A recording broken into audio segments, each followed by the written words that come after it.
Good day to all of you students. Today I shall teach you class 9 civics lesson 1 democracy in the contemporary world, and it's a part 6 of this chapter.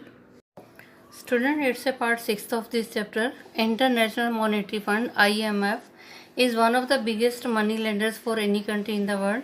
Student, जो IMF है, international monetary fund है, ये एक सबसे बड़ा जो money lenders है जो विश्व में कंट्रीज़ को जो है पैसा देता है.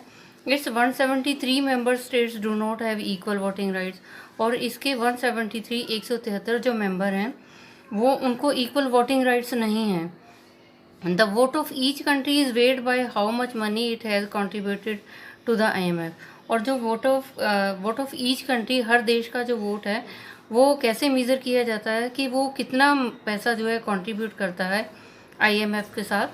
Nearly half of the voting power in the IMF is in the hands of only 7 country. और स्टूडेंट, जो नियरली जो है लगभग जो है वोटिंग पावर जो है IMF में, इंटरनेशनल मॉनेटरी फंड में, ये स्टूडेंट है only 7 countries, in the hands of the only 7 countries. 7 countries जो हैं उनके हाथ में जो है हाफ पावर है वोटिंग राइट की. वो कंट्रीज़ हैं student US, Japan, France, UK, Saudi Arabia, China and Russia. And the remaining 166, और जो 166 और कंट्रीज़ हैं, have very little say in how these international organisation take decision. उनको बहुत कम ये अधिकार है कि वो जो है इंटरनेशनल ऑर्गेनाइजेशन में जो है डिसीजन ले सकते हैं.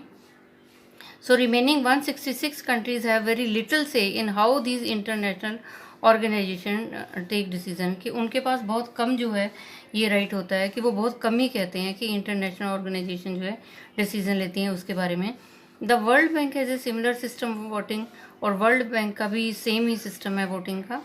The president of the world bank has always been a citizen of the US, और जो वर्ल्ड बैंक का प्रेजिडेंट होता है वो हमेशा US का सिटीजन होता है, US का नागरिक होता है. Conventionally nominated by the treasury secretary, finance minister of the US government. और जो ये नॉमिनेट किया जाता है, कौन इसको नॉमिनेट करता है प्रेसिडेंट को? By the treasury secretary, finance minister. US government का जो फाइनेंस मिनिस्टर है वो जो है प्रेसिडेंट को नॉमिनेट करता है. Compare these to the kinds of the democratic practice that we have been discussing in this chapter. कहते स्टूडेंट कंपेयर करो इस चैप्टर में जो हम डेमोक्रेसी के बारे में पढ़ रहे हैं. What would you say about a country where some persons have a permanent position in the ministry? कहते what would you say, आप क्या बोलोगे स्टूडेंट उसके बारे में? एक country where some persons have permanent, एक कंट्री जिसमें जो है कुछ पर्सनस जो हैं उनको जो है परमानेंट पोजीशन है इन मिनिस्ट्री में. कहते कि बच्चों, स्टूडेंट्स को बोला गया कि आप क्या उसके बारे में कहेंगे अगर देश के अंदर कुछ लोगों को जो है परमानेंट पोजीशन है मिनिस्ट्री में, and have the power to stop the decision to the entire parliament, और उनके पास ये पावर भी है कि वो एंटायर पार्लियामेंट के डिसीजन को रोक सकते हैं. और ये parliament where 5% of the members hold a majority of votes, और वो पार्लियामेंट जहाँ पे सिर्फ 5% मेंबर ही जो हैं उनकी मेजोरिटी होती है वोट्स में. Would you call this democratic? क्या आप इसको डेमोक्रेटिक कहेंगे? Most of the global institution fail to pass the simple test of democracy.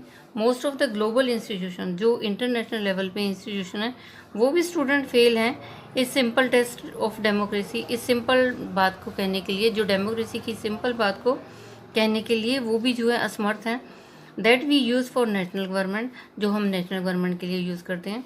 If global institutions are not democratic, student अगर ग्लोबल इंस्टीट्यूशन जो है वो डेमोक्रेटिक नहीं है, are they at least becoming more democratic than before? क्या वो democratic बनने की कोशिश कर रहे हैं? Here too the evidence is not very encouraging, और यहाँ पे इसका कोई एविडेंस भी नहीं है, कोई प्रूफ भी नहीं है इस बात का. In fact while the nations are becoming more and more democratic than they were earlier. कहते असल में क्या है, जो नेशंस हैं, कंट्रीज़ हैं, ज़्यादा से ज़्यादा डेमोक्रेटिक होने की कोशिश कर रही हैं इसकी बजाय जो पहले उनकी स्थिति थी. International organisations are becoming less democratic, और जो नेशनल लेवल पे तो डेमोक्रेटिक बन रही हैं, लेकिन इंटरनेशनल लेवल पे जो है वो लेस डेमोक्रेटिक है. Student 20 years ago there were 2 big powers. 20 साल पहले क्या था? 2 बिग पावर्स थी वर्ल्ड में. कौन सी थी? एक US और दूसरा सोवियत यूनियन थी.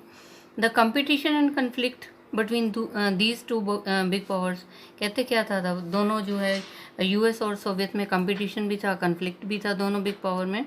And their allies kept a certain balance in all the global organisations, और वहाँ पे जो है एक बैलेंस बनाने की कोशिश की गई कि ग्लोबल ऑर्गेनाइजेशन में after the collapse of the Soviet union, कहते हैं जब सोवियत यूनियन जो है कोलैप्स हो गया, रुइन हो गया, बर्बाद हो गया, तो the US appears to be the only super power in the world.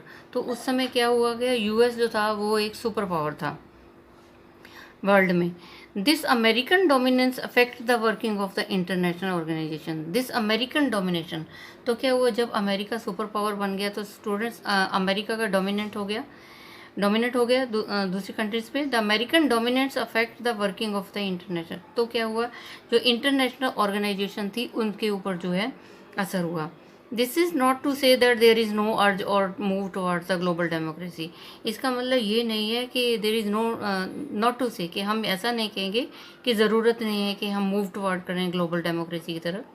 The urge comes from the people who get more opportunities to come in touch with one another. कहते ज़रूरत तो ये है स्टूडेंट कि people who get more opportunity, जिन लोगों को बहुत ज़्यादा मौका मिलता है वो आपस में एक दूसरे के कॉन्टेक्ट में आते हैं। Over the last few years the people of different countries have come together. कहते पिछले 50 सालों से क्या हुआ, जो डिफरेंट अलग अलग देशों के लोग जो थे आपस में वो इकट्ठे हुए। Over the last few years the people of different countries have come together without their government supports. कहते पिछले 50 सालों में डिफरेंट कंट्रीज के लोग जो हैं आपस में वो मिले विदाउट देयर गवर्नमेंट सपोर्ट, बिना किसी गवर्नमेंट के सपोर्ट से। They have formed global organisation, और उन्होंने स्टूडेंट क्या किया, ग्लोबल ऑर्गेनाइजेशंस बनाई अगेंस्ट द वार, युद्ध के अगेंस्ट जो है उन्होंने ग्लोबल ऑर्गेनाइजेशंस को फॉर्म किया। And against domination of the world by few countries, और कुछ कंट्री ने क्या किया, डोमिनेशन किया उनके लिए, और उनके जो ऊपर जो है कंट्रोल किया, रूल किया, उनके बिजनेस की कंपनीज को जो है डोमिनेट किया। As in the case of the democracy within the nation, as in the case of the democracy within the nation, जैसे कि हम देखते हैं नेशंस के अंदर जो है डेमोक्रेसी है। The initiative for democracy among nations has come from the struggle of the people.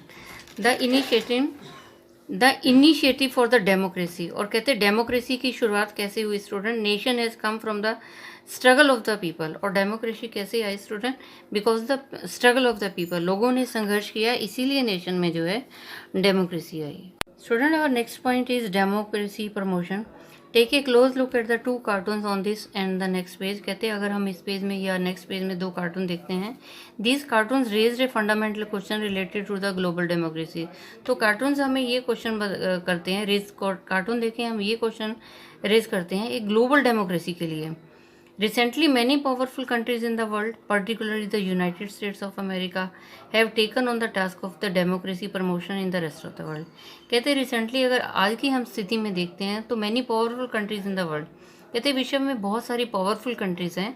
Particularly कौन student, United states of America जो है पावरफुल कंट्री है, and have taken on the task of democracy promotion. तो उसने जो है democracy promotion के लिए जो है ये टास्क लिया है in the rest of the world. They say that propagating the values of the democracy is not enough.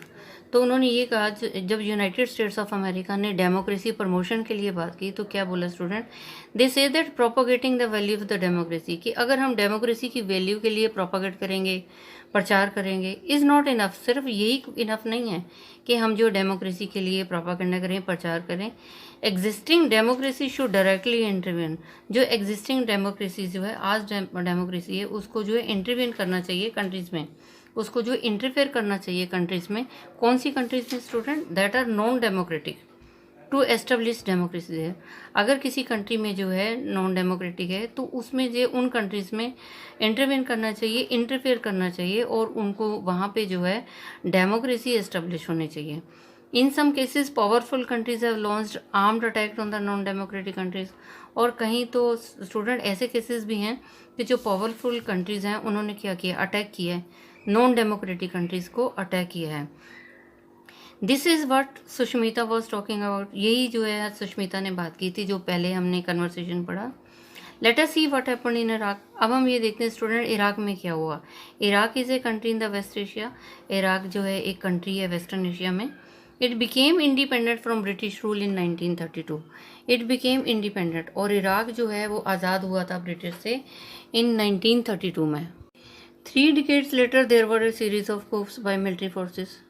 और 3 डिकेड्स स्टूडेंट 3 दशक के बाद क्या हुआ, 30 ईयर्स के बाद क्या हुआ, there were a series of coup by military officers. तो वहाँ पे मिलिट्री ऑफिसर का जो कूप्स आए उन मिलिट्री ऑफिसर में मार्शल लॉ हुआ.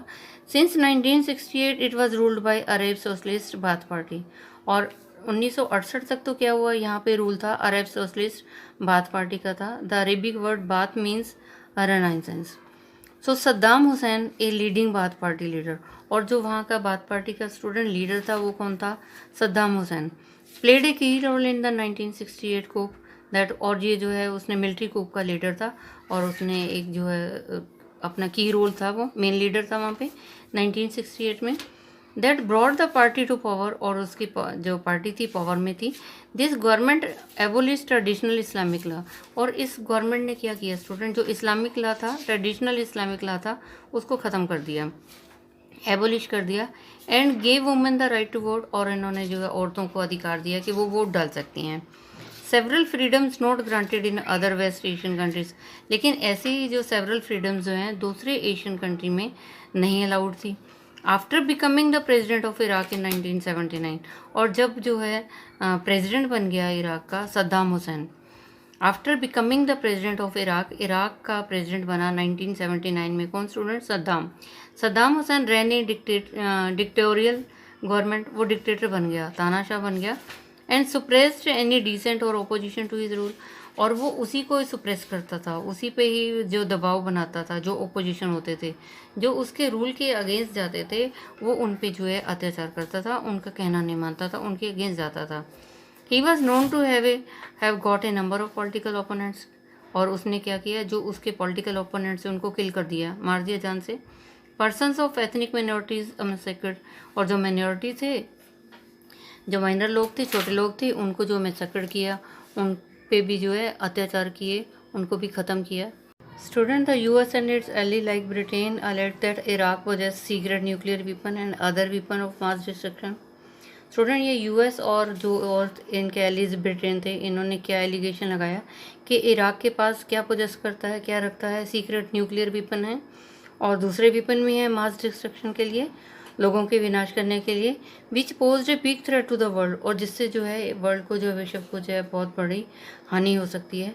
But when the UN team went to Iraq to search for such weapon it did not find any. परंतु जब यूनाइटेड नेशन टीम जो है वहाँ पे गई तो उन्होंने देखा, उनको तो कुछ मिला नहीं वहाँ पे. Still the US and it ally invaded Iraq. फिर उसके बाद क्या हुआ, यूएस और इट्स एलीज ने जो है, ब्रिटेन ने जो है इन्वेड किया इराक को, ऑक्यूपाइड इट, इस पे कब्जा किया. And remove Saddam Hussain from power in 2003. और सद्दाम हुसैन को जो तो 2003 में जो है उसको पावर से हटा दिया. The US installed N interim government of its preference. और यूएस ने जो है वहाँ पे इंटरिम गवर्नमेंट स्टार्ट की वहाँ पे. The war against Iraq was not authorised by the UN security council. कहते जो वार थी अगेंस्ट इराक, इराक के अगेंस्ट जो युद्ध हुआ था, the war against Iraq was not authorise. इसको कोई अथॉरिटी नहीं थी, यूएन सिक्योरिटी काउंसिल ने कोई अथॉरिटी नहीं दी थी यूएस को कि वो उस युद्ध करे इराक में. Coffee Anand the UN secretary general said that US war on Iraq was illegal. और जो कोफी आनंद थे यूएन सेक्रेटरी के जनरल सेक्रेटरी थे, उन्होंने ये कहा कि जो यूएस ने युद्ध किया है इराक में ये इलीगल है, ये वैध नहीं है. Student, I have taught you complete chapter. I think you might have understood. Student, you tell it to other students so that they can also understand this chapter. And students, stay safe, stay at home and obey your parents. Thank you. Have a nice day. God bless you all.